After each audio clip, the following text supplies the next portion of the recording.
Chapter 1. The barking of her dog dragged Callie Vanetta from a deep sleep. Rifle, the German shepherd her parents had given her for Christmas, was only 2 years old, but he was the smartest animal she'd ever known, certainly savvy enough not to make a racket in the middle of the night without reason. Despite all the critters that scurried around the place after dark, he hadn't awakened her like this once in the 3 months since she'd moved to the farm. So if he thought she had something to worry about, there was a good chance she did. Despite the warm June night, chills rolled through Callie's body as she lay on her back, blinking against the darkness. She'd always felt so safe in her grandparents' home. They'd passed away 5 years ago, but the comfort of their love and the memories created here lingered on.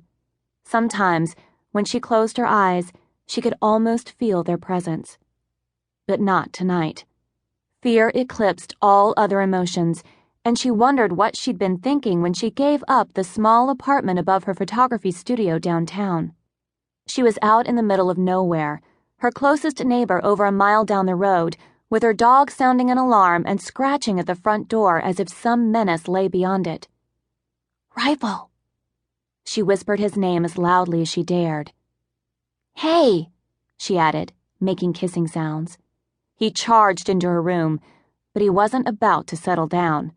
He circled in place, whining to let her know he didn't like something he heard outside. Then he darted back to the front door, singularly determined to show her where the trouble was. She thought he might try to rouse her again. He obviously hoped to get her out of bed, but she was so frightened and undecided about what to do she couldn't move, especially when he quit barking and emitted a deep, threatening growl, one that told her he'd laid back his ears and bared his teeth. The hair rose on Callie's arms. Her dog meant business. She'd never seen him like this. What had him so upset? And what should she do about it? She'd watched too many true crime shows not to realize what could happen. But, given her health, getting murdered would be too ironic. Surely this couldn't be leading there. She'd just decided to call the police when a heavy knock sounded and a male voice carried into the house. "Hello? Anyone home? Sorry to wake you, but could a man come out here, please? I need some help." A man? Whoever was at her door wasn't from Whiskey Creek. Her family had lived in the area for generations. Everyone knew that this was the Vanetta farm, that the aging Fiona and Herbert had died within months of each other, and she was living here alone. "Hello?" the man called again. "Please, someone answer me." Should she respond? Letting him hear her voice would tell him she was a woman, which didn't seem smart. But she had her dog to defend her, and she had a pellet gun she used to scare off skunks and raccoons and any other animals that might have rabies or get aggressive. Problem was, she couldn't remember where she'd put it. The screened-in porch that overlooked the outbuildings and back? The mudroom off the kitchen? She might even have left it in the barn.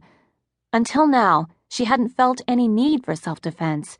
All the wildlife she'd encountered seemed more afraid of her. Still, she should have kept that gun close.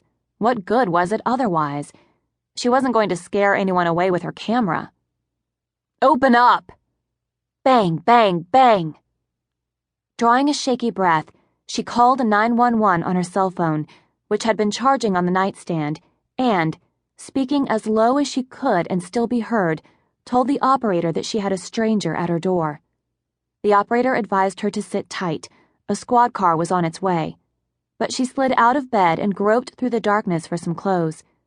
Summer had come early this year. With the weather so mild, she hadn't worn anything to bed except a pair of panties. In case her visitor tried to break in before the police arrived, she wanted to get dressed. "Can someone help me?"